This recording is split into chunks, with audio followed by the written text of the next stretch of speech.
I'm Kevin Hoare, and I am privileged today to have with me the Senate leader in the state Senate in Oregon.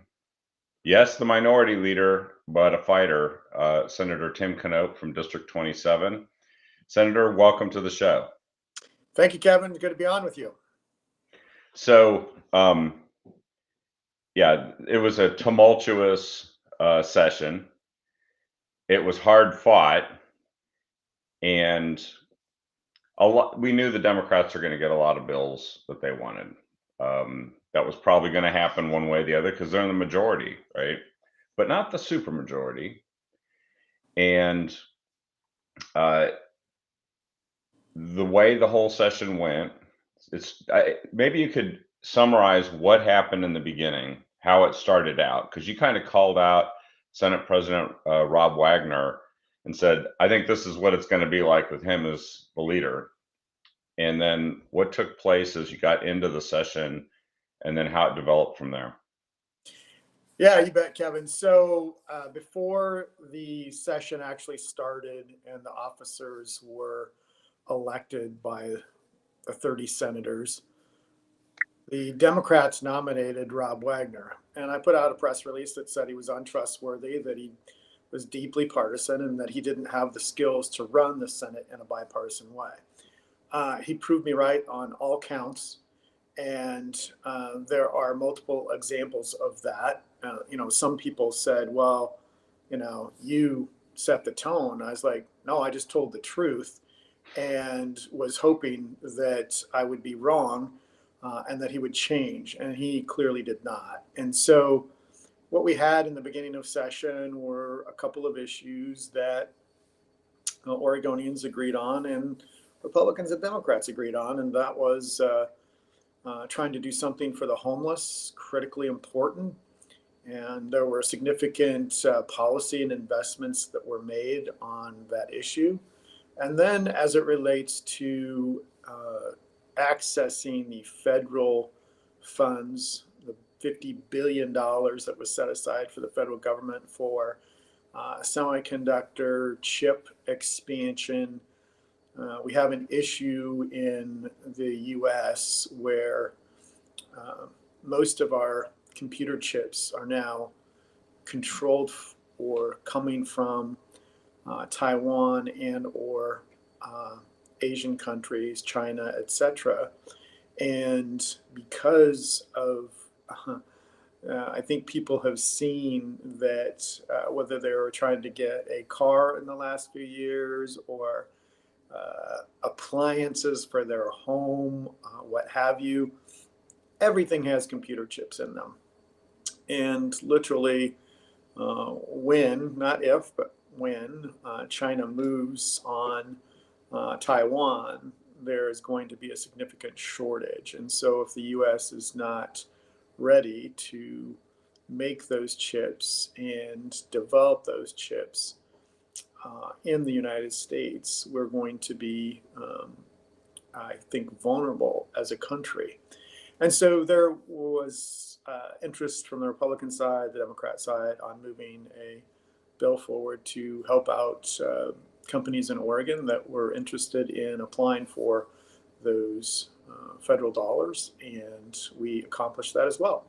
And that was bipartisan. But all along, in meetings with President Wagner, they basically said, we're not going to negotiate with you guys on other stuff. And, you can read bills and you can do whatever, but we're basically just going to do what we want in the end.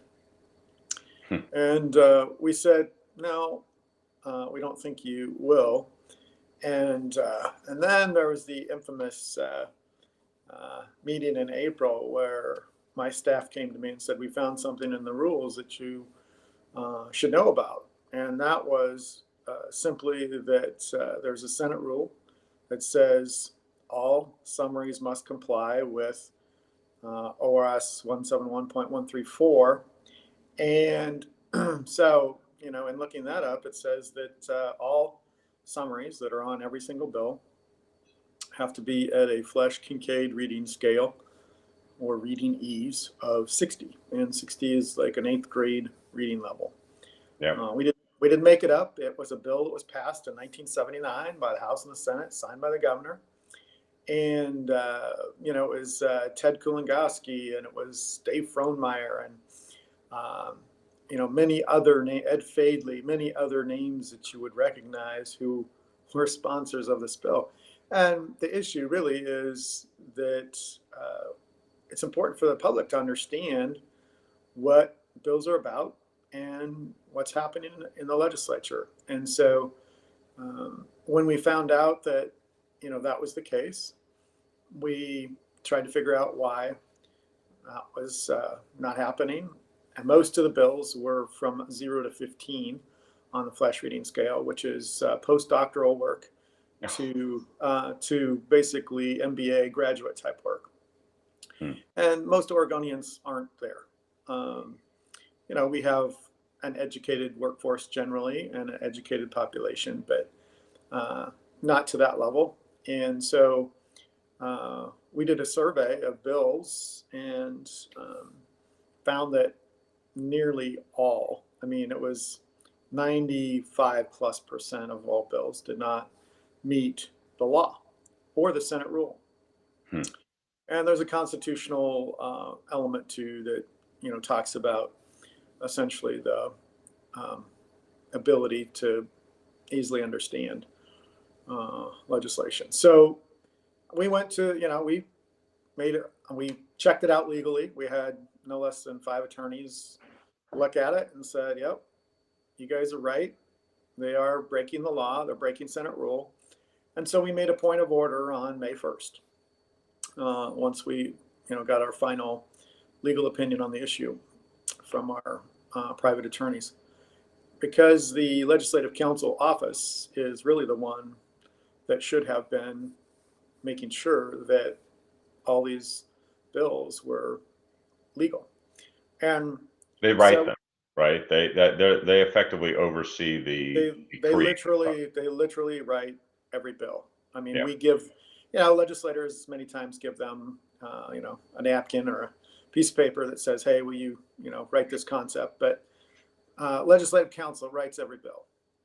And so, we had this back and forth with Legislative Counsel and with the Democrats in the Senate. And they just essentially said, literally the advice from the Legislative Counsel was, Mr. President, talking to President Wagner, if you have the votes, you can do whatever you want. And I was like, wow, really? That's your legal advice? I'm sorry, but I don't think the law works that way. And then they said, well, there's no remedy in the law. So basically, because there was no penalty that they were breaking the law, they just didn't care.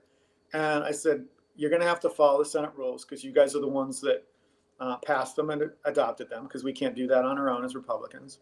Yeah. And furthermore, you're going to have to follow the law, because not following the Senate rule and not following the law also violates the Constitution. And, you're turning Oregon into a banana republic, and you're just doing whatever you want to do because you have the votes.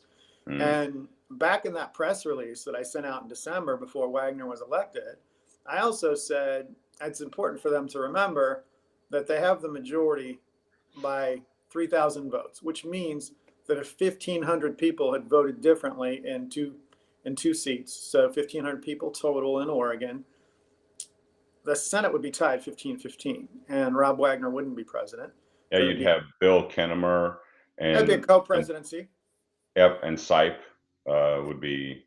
Yeah. Well, Kinnemer and Sparacino would have been the two that we probably would have won. Yeah. And it would have been 15-15.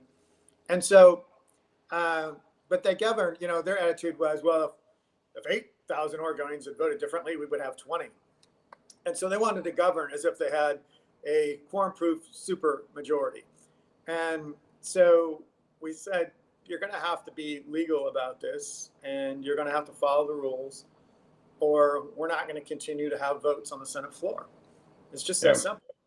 And so thus started the 43-day walkout. And yeah, there were other controversial bills. And basically what they were doing is they were loading up for a week in early May where they would pass all this extreme, some of it unconstitutional, legislation on abortion and guns and other topics. And, we would have a really bad week, but we would get over it, and they were just going to run us over and do what they wanted. Yeah. And we said, you're going to have to follow the law. And there's like, well, we're going to do what we want. And we're like, no, you're not. And you're going to follow the law. So we thought the principle of standing up for the Constitution, for Senate rule, for Oregon law, and for the process was critically important, because in the minority, all you have is the process. The process is agreed to, everybody follows it. If you don't have the process, you literally have nothing, because you don't have the votes to pass anything. And so Yeah, it's just a dictatorship of the majority, right? That's yeah, it. it's Yeah. you know, it's a tyranny of the majority, and that's the way they were headed. And so obviously, long story short, 43 days later, they caved after saying they wouldn't negotiate. They did. They said that they wanted all those bills as is on the Senate floor for a vote. And we were able to kill a lot of bills. We were able to make changes to a lot of bills, substantial changes. We gutted most of their really bad legislation. And, we were able to pass budgets, balance the budgets. We passed a lot of good bills in the last 10 to 15 days. And then we adjourned for the long session. Well, and so because I was watching a lot of specific bills that they were pushing through, and they seem to be bent on not seeking necessarily getting the bipartisan work done that could be done on, say, the budget, but that they decided to go and push the worst bills as early as they could. And I'm not exactly sure what their strategy was on that, but that everybody says, well, you're walking out on the job. And it's like, well, actually, after that train of abuses, I almost feel like you could start quoting the Declaration of Independence. And it seemed like these bills are just going to march forward. And it was getting in the latter stages, right? Because a lot of people don't understand, I think, the legislative process, that bills have to like exit a committee, and then they have to actually be voted on the floor by certain dates. Otherwise, they just die, with some exceptions, right? Because the leadership can pull things through.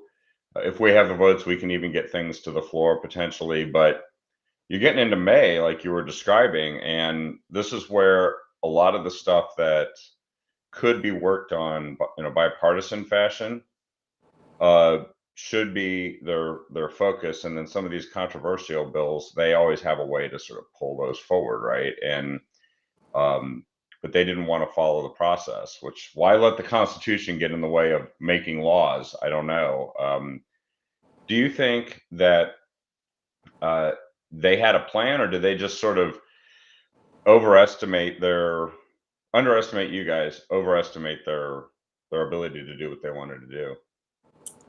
Well, Kevin, I mean, really what we discovered in the process this session is that um, many of us have believed for some time that because the Democrats have been in the majority for so long, that there literally is this essentially culture of corruption where they do whatever they want. And there was no bigger example of that than the Secretary of State, Shemia Fagan, and her relationship with a marijuana, cannabis provider. And there was substantial issues that were being reported. And I think a lot of people, time goes by, but people forget. So when I talk about culture of corruption, people are like, what, you're talking about elections? I'm like, so, okay, let's go back to the 2022 election. So Democrats, as we discovered, literally took stacks of actual cash, $100 bills, what have you, from cannabis companies, specifically LaModa, and Yeah. their founders, their owners. And so, not $100, but thousands, tens of thousands of dollars, literal stacks of cash. And so we're left with, well, how much did you receive? Was it really 10,000 or was it 20,000? Was it 50,000? Well, we don't know.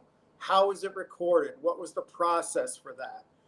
We heard this story about how, oh yeah, some staffers went up to a house in the hills in, in Northwest Portland and picked up the cash and took it immediately to the, to the bookkeeper, the treasurer, so it was reported. Well, okay, so now there's another person involved, allegedly, because what hasn't been reported yet, and will likely be, is that there were stacks of those cash that were actually handed out to legislators and or their campaign people at events.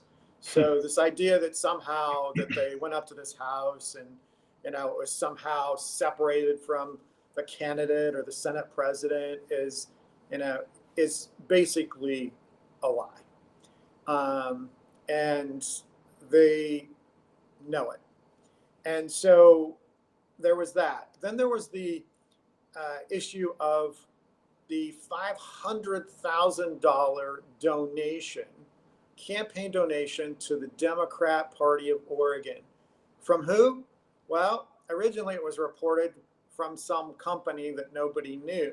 Well, turns out it wasn't really from that company, that in fact it was from FTX and a guy essentially named Sam Bankman-Fried who controlled it, but he was using some of his employees. Some of those employees have already pled guilty to money laundering, campaign violations, and so on. And Sam Bankman-Fried has yet to be charged.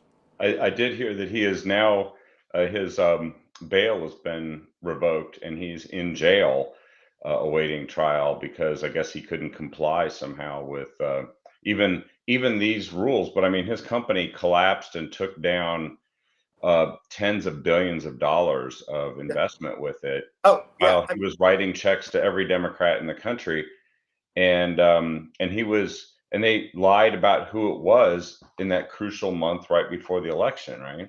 Yeah, and so why would you do that? And so the answer is because they knew it was corrupt as hell, and but they wanted to do it anyway. They wanted to take the money.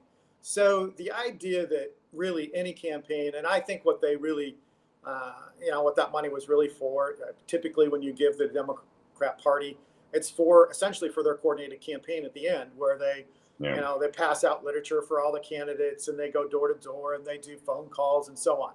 And so literally any significant race from the governor through legislative races and so on are going to benefit from that money. And they did. Now, ultimately, we forced them through pressure to give back their stacks of cash. Most of them were donated to, in the governor's case, she donated to the Oregon Food Bank, but they donated to nonprofits.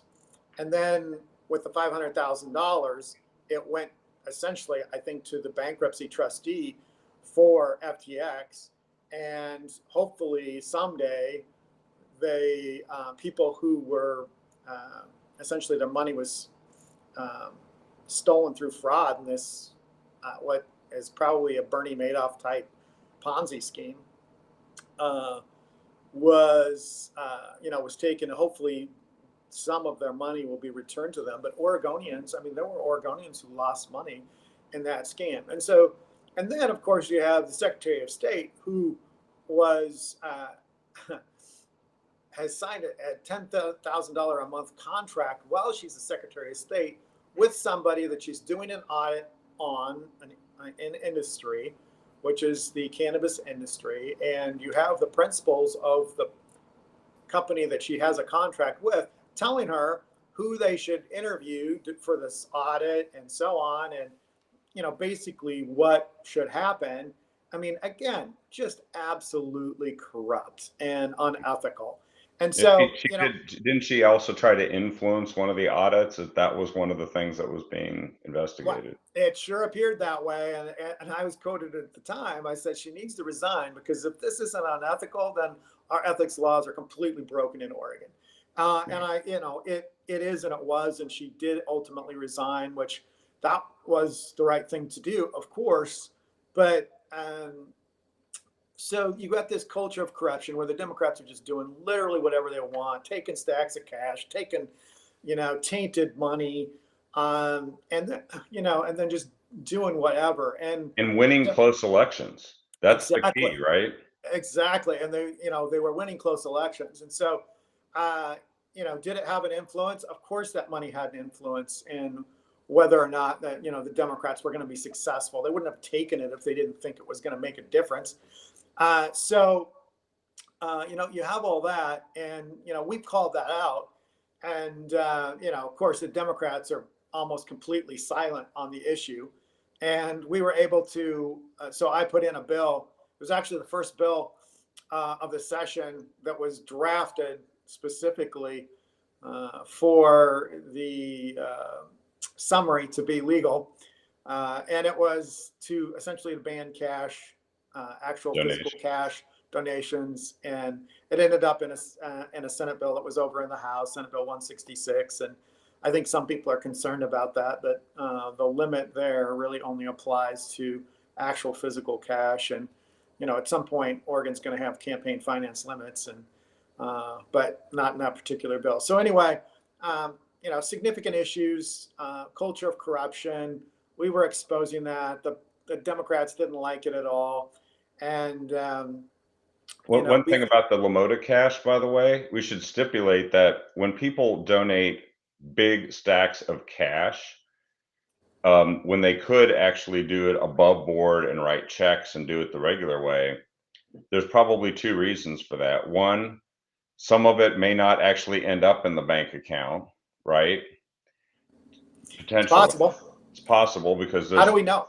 How do we know? And then secondly, the source of the funds, right? So why is a business? I don't know a lot of businesses that run around with giant stacks of $100 bills to conduct business, which I believe there's a federal investigation, which the Oregon Department of Justice seems to be whining about having to go and get depositions for the FBI to investigate Shemia Fagan and everybody connected with this to figure out, because some of this money most likely was also not legally obtained by the business. That is at least what I have heard, and it's plausible because that's what cash allows you to do, is kind of sail, like you can't find this string of bank accounts that you can see it was transferred from this one to this one to this one and ended up here, right?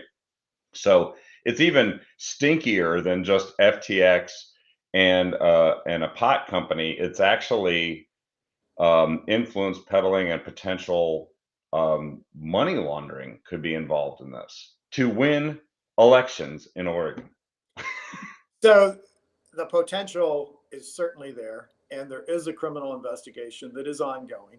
We don't know what that's going to yield. What we've said over and over again is Democrats can't investigate themselves and expect that the result will have any credibility with us or the public, because they were already acting.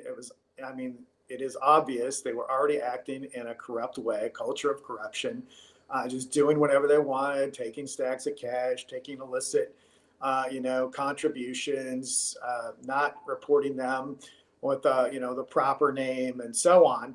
And so the idea that somehow Democrats are going to hold themselves responsible, really, does anybody actually believe that? And so we'll see, because I believe there's enough evidence there already that there will likely be indictments, and there should be. But we'll see what the Democrat Attorney General comes up with, and the investigators. So we asked for an independent counsel, independent investigators, and we asked the governor to appoint those. She didn't want to do that. And so we've tried to draw out as much of this information as we can. We're going to try to draw out some more. We started essentially our own committee to do this, and we will see where that takes us, but we want to make sure that Oregonians know exactly what's going on in their government and that there's transparency there. So, Well, wasn't you that know, FTX donation that this is how corrupt it pretty obviously was after that happened? The person heading the part of the government that oversees the election contribution and expenditure system, former Secretary of State Shemia Fagan, uh, appointed someone who used to be the communications director of the um, Democrat Party of Oregon to conduct the investigation into what the FTX situation involved and whether or not there were fines. And then they kept knocking these fines down to like smaller amounts and not requiring them to give the money back. As we were discussing earlier. So you literally had somebody who resigned for corruption, in charge of deciding who investigates the corruption that her own party committed, and she decides to appoint somebody who worked for that party in the recent past to conduct the investigation. It did. I mean, it writes itself. Like this is like a crazy novel that someone would pick up and say, "No, that's nobody would be that stupid to do that, right?" But yeah. they did. So where they want to nitpick the rules for us and try to hold us accountable, you have these big gaping holes in corrupt stuff that's going on. And as you said, uh, they fined the Democrats for their $500,000 contribution that was reported under a false name. And then, I mean, a pittance, I think it was something like 30,000 or 30K. 25,000. Yeah. Yeah, to Hmm. begin with. And then I think they essentially cut it in half. I'm just like, are you kidding me? I mean, first of all, it should have been a requirement that the money went back. And ultimately, it did go to the trustees, but that was only because of the Republicans in the Senate and the independent Brian Boquist, the senators getting together and demanding it. And I mean, literally, again, silence from the Democrats. And they should be the first ones out there saying this is not okay and that they need to take care of these issues in their own party. And they just haven't done it. And so it is literally only because of the pushback that the Republicans and independents have done that these things have come to light and that they have been, um, you know, there's been at least some transparency as it relates to these issues. Because if we hadn't spoken up, if we hadn't held our ground, if we hadn't, been on the Senate floor up until May 1st, just pounding away every day at the corruption that was going on and calling it out, none of this stuff would have ultimately been investigated. They would have just, as per usual, lifted up the carpet, swept it underneath, and put the carpet down and said, "Oh, don't look at that bump. There's Look nothing over there to there. see. Yeah, there's nothing there to see." And so, we think that the Republicans did a great job. Oregon's 13, standing on principle and making sure that the Democrats negotiated and that bills died. I mean, they had six significant gun bills. Five of them were killed in the process and the negotiations, and and the last one was narrowed significantly, and we still voted no because we still had concerns about it, but we still are in the minority, and you can't stay out forever. So at some point, you're going to come back, and the Democrats did what they said they wouldn't do, which was they negotiated, and they ultimately caved, and we were glad to be able to, I think, get some good things done for Oregonians. And people asked me about coming back, and I said, well, Oregonians are the winners. This isn't a Republican win. This isn't a Democrat win. This is Oregonians won, because ultimately the Democrats recognized that they had to be more bipartisan and they had to include all voices in what was happening, not just their own. And I said multiple times, the Senate Republican caucus was the only caucus that identified their agenda specifically by bills. Everybody else just issued these value statements about how they care about seniors and education and kids and so on. That's all great. We do too.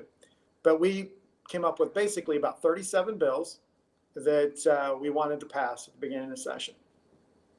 Democrats killed every single one and said that they were being bipartisan. And I'm like, so how is that exactly? Well, 95% of bills passed in a bipartisan way. Right. Those are all the technical bills that, quite frankly, agency stuff. Uncontroversial. Yeah. Yeah, non-controversial. Nobody, somebody cares about. But I mean, they literally are, just the fix-it bills and things like that. It's not the actual policy, significant policy and so on.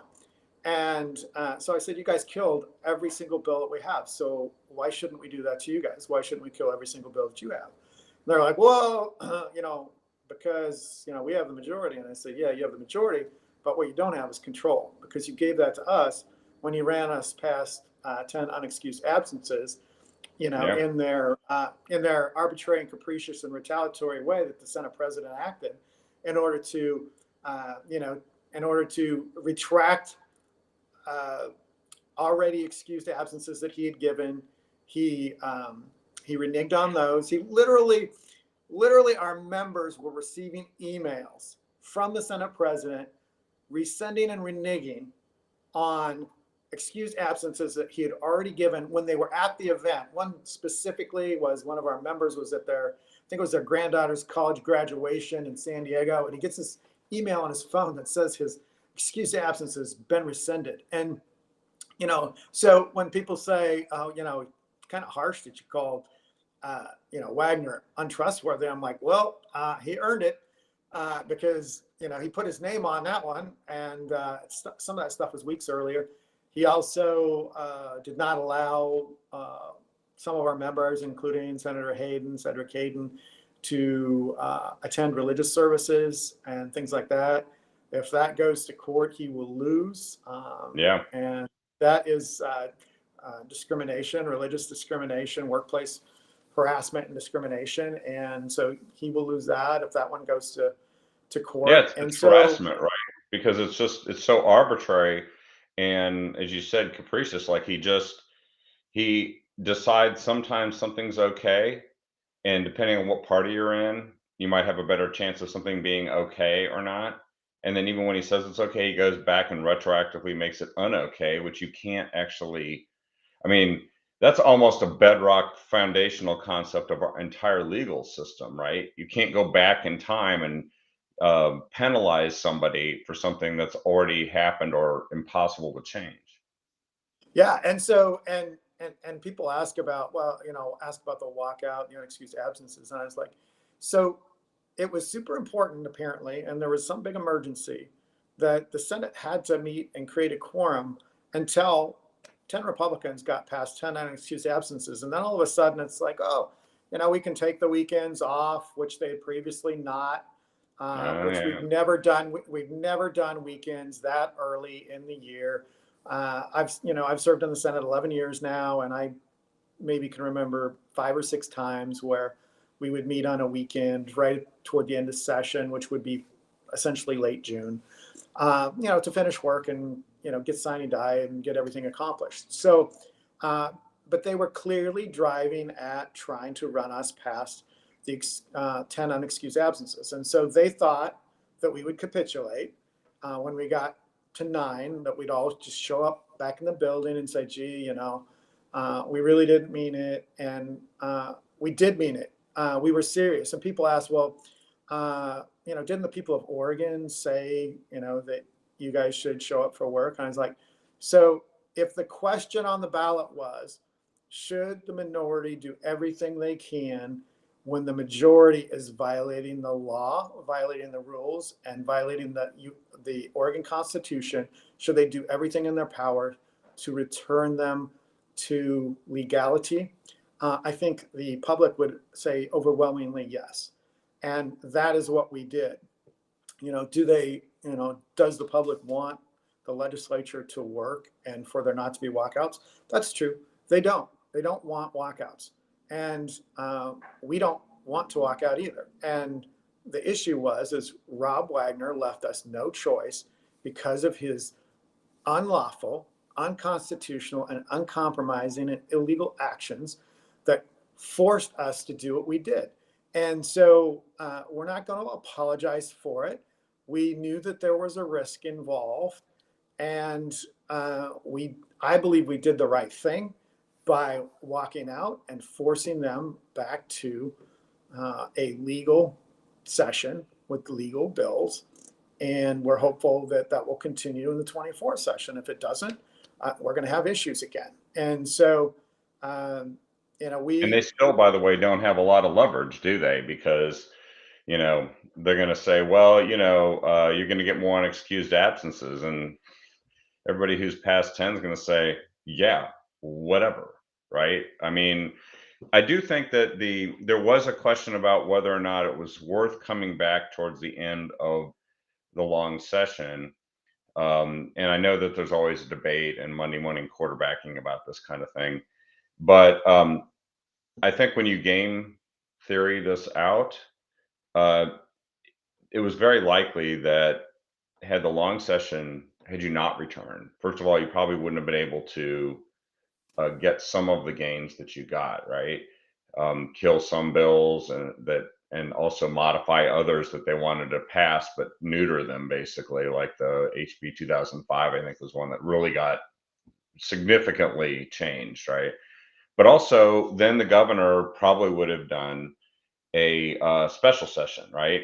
Which actually doesn't have a finite sine die, and they control the agenda.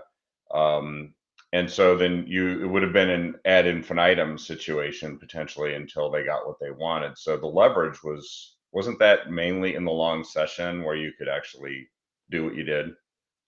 Yeah, it really was. I think, Kevin, you're exactly right that we would lose leverage, we would lose control. Because what will happen if you don't come back at all is, for instance, the K through 12 budget would revert to the last biennium's number, which is literally wheels off the wagon. You would have, as we're working our way up to the reopening of schools, you would have what would be happening right now if we were still out and we hadn't come back at all and we'd killed every single bill, is you would have school districts talking about the layoffs of hundreds of people in districts, and the class sizes that were going to be massive, and the ability, basically their inability to be able to operate. And they'd run us up till September, about mid-September, when the continuing resolution expires, and literally there would be a government shutdown at that point. And so I can assure you that people would have been on both sides of the aisle, been begging us to come back in and to restart government. And we didn't want to be part of essentially a government shutdown. We actually want government to work. We just want to work properly. Yeah, And legally, and we wanted to work for the benefit of Oregonians. And the other thing that would have happened is, there was about 400 bills roughly that passed in the last, call it 2 weeks. And a lot of those bills were important to veterans. They're important to, parents. They're important to people with disabilities, and all those would have died. And so, those wouldn't have been revived. and those are non-controversial ones. They actually should have passed much earlier, right? Instead Exactly. of being That's exactly right. the most controversial ones that they did. Right, and they would have, basically been held hostage and killed because we walked out. And the other thing about this particular walkout, that's marked, well, not only was it the second longest in U.S. history, so we thought it was the longest, but it turns out the Rhode Island Republicans and Senate Republicans in 1924 walked out, oddly enough, over the Democrats trying to have a constitutional convention. And they stayed out for 6 months. But before they left, according to reports, there was a literal gas bomb that was set off in the Senate chambers, and both sides accused each other of doing it. And so I was like, well, we're just calling each other untrustworthy, and so on. So I would say that the actions right now are, let's just say, much less severe than they were back in the 1920s when apparently it was quite violent. Yeah. But so we had the second longest walkout in U.S. history. We had the longest in Oregon history. But what marks this as different is Democrats recognize, the governor actually recognized, she can't use the state police to try to go get us. Now, Yeah. there was always that threat, and previous governors have asked the state police to try to find us, and to some degree they made an effort. And but this time that wasn't the case. And so I said this is more of a walk in than a walk out, because literally we were in the building pretty much the entire time, except for during floor sessions, where we were essentially protesting the illegal actions of the Senate President Rob Wagner and the Senate Democrats, and that we would not participate in those because we believed that it violated our oath of office and violated Oregon law, Senate rule, and the Oregon Constitution, in that we were not going to participate in that process. We participated in committees. We were in the building. We were having meetings. We were doing everything we otherwise would do as state senators. In other words, we were doing our jobs. We were just not on the Senate floor, and we were protesting something that we believe that Oregonians were with us. The Oregonian newspaper editorialized a couple of times about the overreach that the Democrats had done in trying to remove parental rights in the abortion bill. And people say, well, why'd you come back? Because we got what we wanted and what we said that we were standing for, and the principle of parental rights and parental involvement in their child's health care and abortion decisions and so on.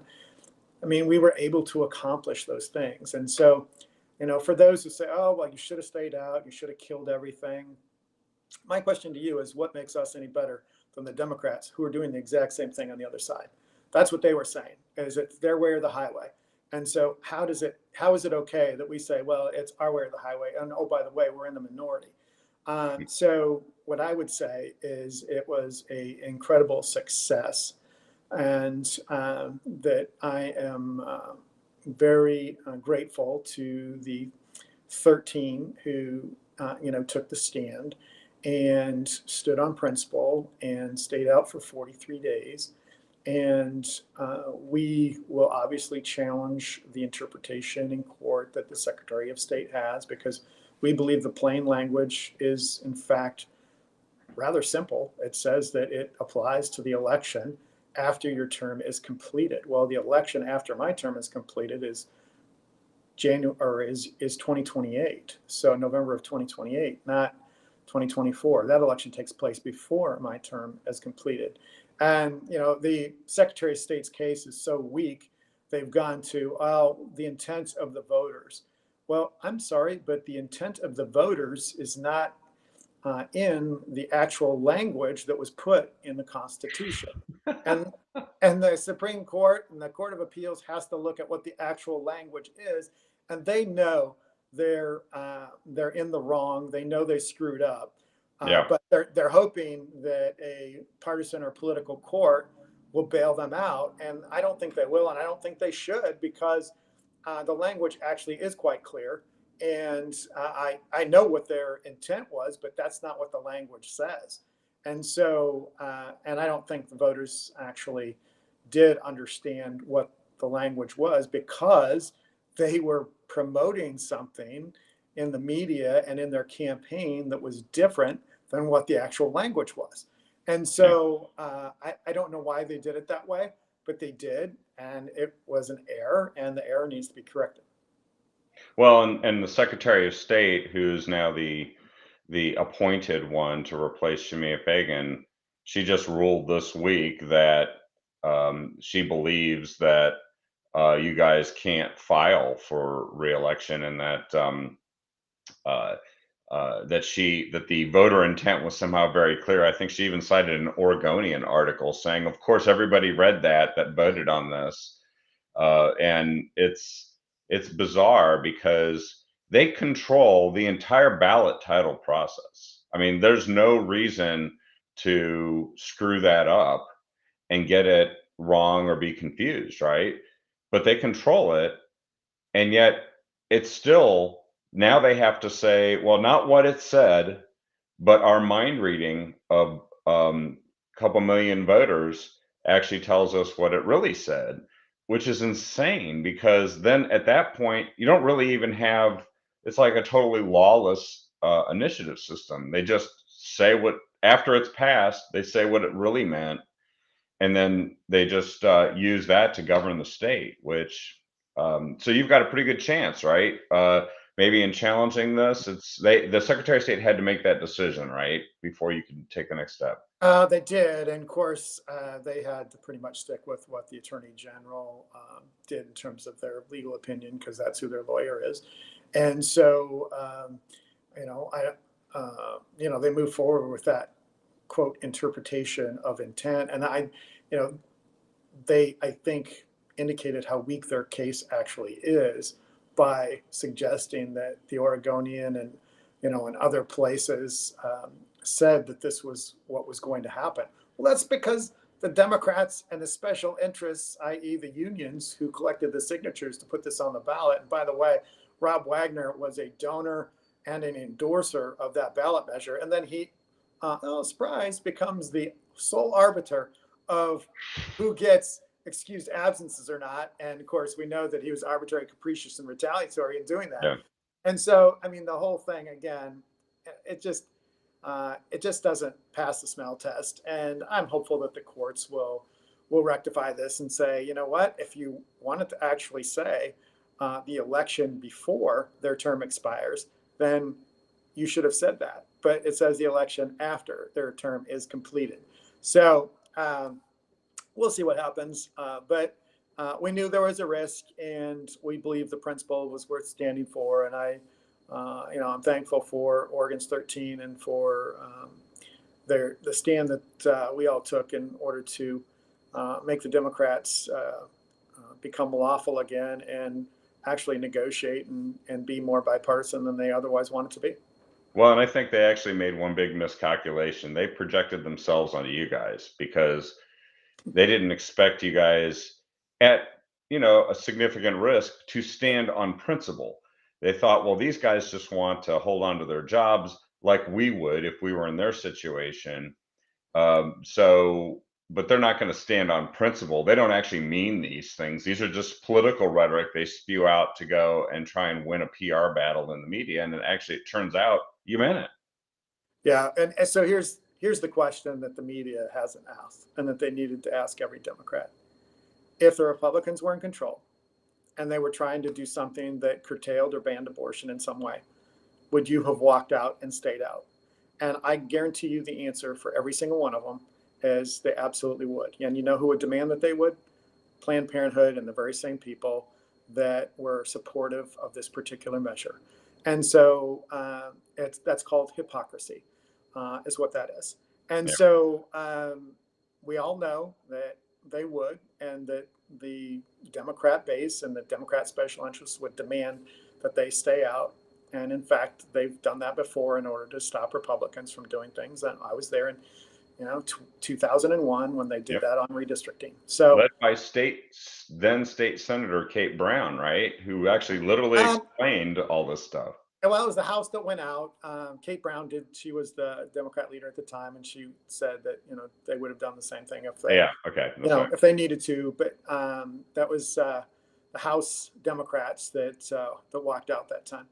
So, but interestingly, none of the press seemed to ask the Democrats that question because they, Democrats and the media wanted to make this all about abortion. And I was like, no, actually, this is about the law and whether or not the Democrats are going to follow the law.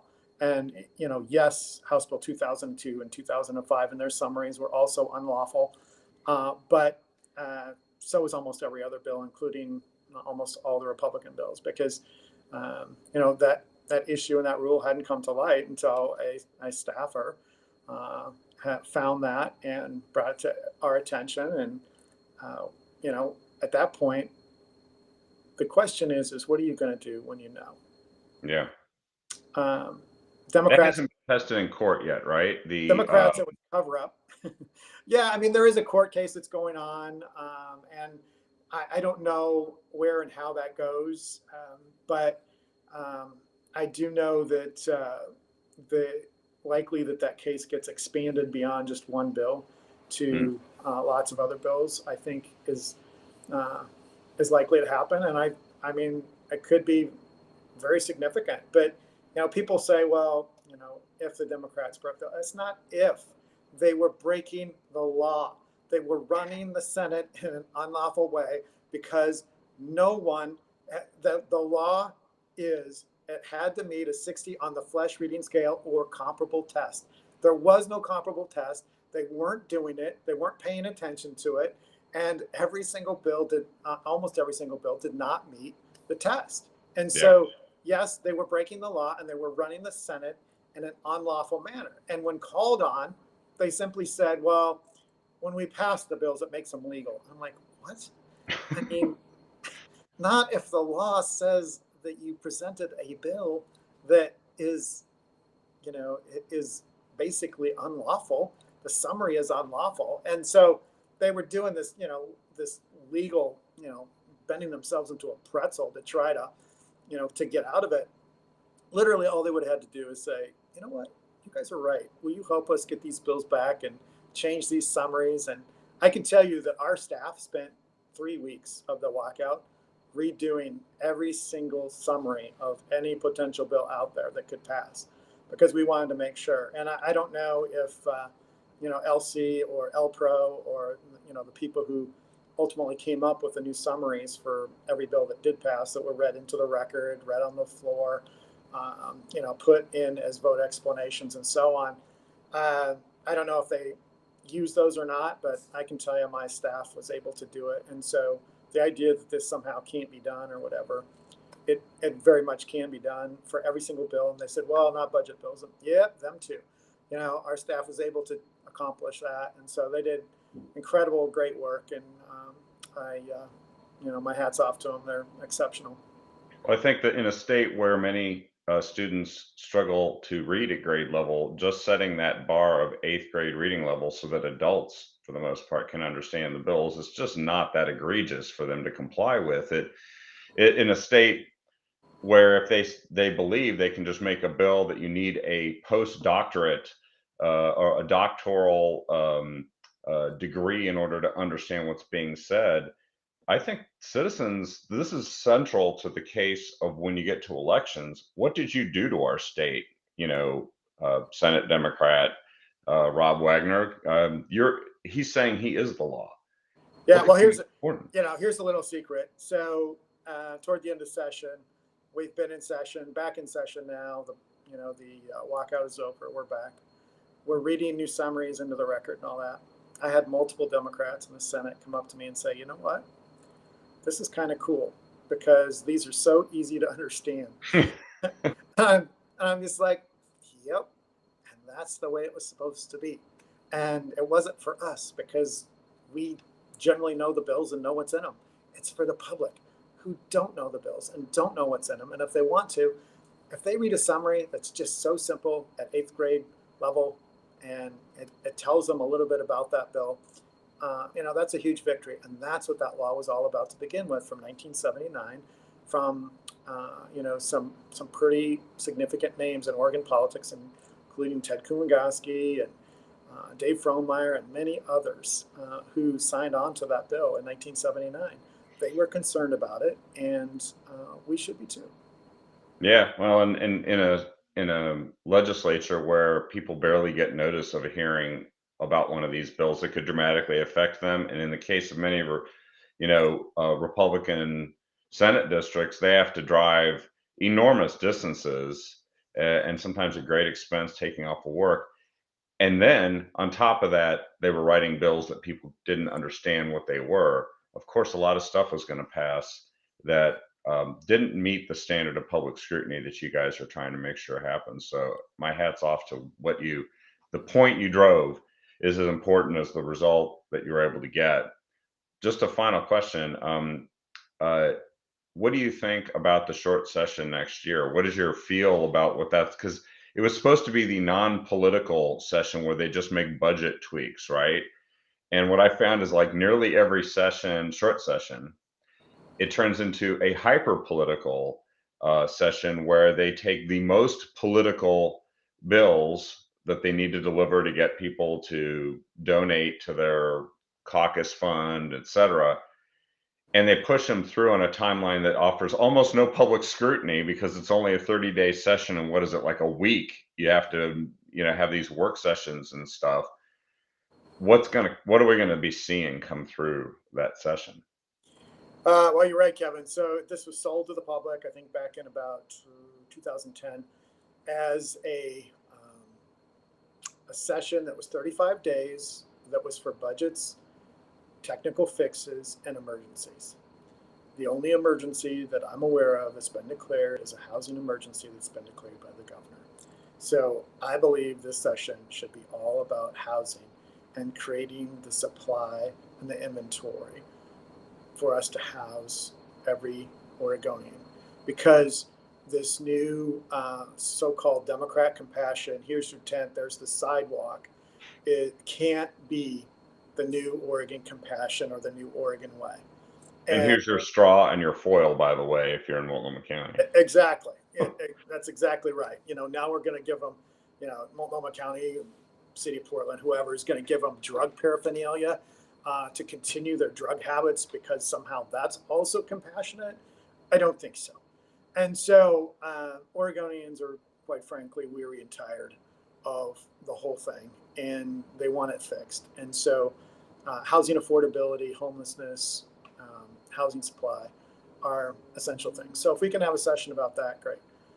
If we're going to have a session about everything the Democrats didn't get done on all these extreme, unconstitutional, and partisan national progressive agenda issues that they want to drive, I think there's going to be trouble yet again. And so I'm hopeful that through negotiation with the governor and the legislative leadership that we can come to a resolution about what this session's going to look like, and that we're going to pursue issues that Oregonians want fixed, including Measure 110, because I think the public has wearied about that, and I think they have buyer's remorse about that one. I don't think legalizing hard drugs was what the voters had in mind, and it is clearly not working. So I'm hopeful that some of those things that Oregonians really care about are the issues on the agenda and not some partisan political issue. Maybe the Democrats could come together with you guys on ballot title reform. Because if you think about it, Measure 113 screwed up. Measure 110, people deceived. I mean, it seems like that's also just one. Now, that might be too much for a short session, but it does seem to be a thing at this point. Well, and I mean, you go back and you look at ballot measures, there were PERS ballot measures that passed that were, overturned by the courts and so on. And there were term limit ballot measures overturned by the courts. And it's like, so you're looking at some pretty substantial issues where the initiative process did not work as it needed to. And so,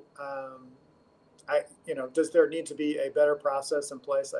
I think there does. I don't think it can just be, hey, we've got the money, let's go ahead and put this on the ballot and see if we can get Oregonians to, buy into this, this message that's, let's say, questionably presented to the electorate for them to go ahead and approve it, when in reality it does something quite different and frankly quite damaging, which is what Measure 110 has done. We're all supportive of more assets and resources for addiction and mental health and so on.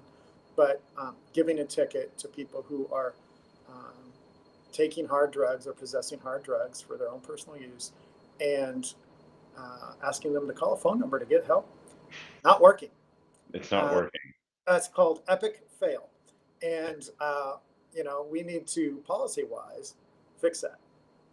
That sounds like a good topic for a short session. It's an emergency. It's been caused by Measure 110 and epic fails. Fixing epic fails would be great. I think that's a great idea. But well, I want to thank you for taking the time to be with us here today. It's been great having you on, and it's good to tell these stories once people they start to forget, right?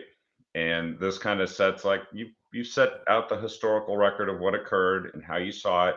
And I think this is something that we need to keep doing. We look forward to having you on again at some point here in the future. And best of luck with everything that's happening, including these court cases, which we're going to all be watching. If you win the court case, got to have you back on so that you can maybe spike a football or something like that. That'd be great. Well, either way, happy to come back on. So it's great to be with you, and thank you. I appreciate everybody out there. Thank you, Senator. And thanks everyone for watching us here. Please share the show with everyone you can. They all need to hear this and what's happening. And we'll be back Tuesday night with another episode of The Captive Audience. Have a great night, everyone. Thank you.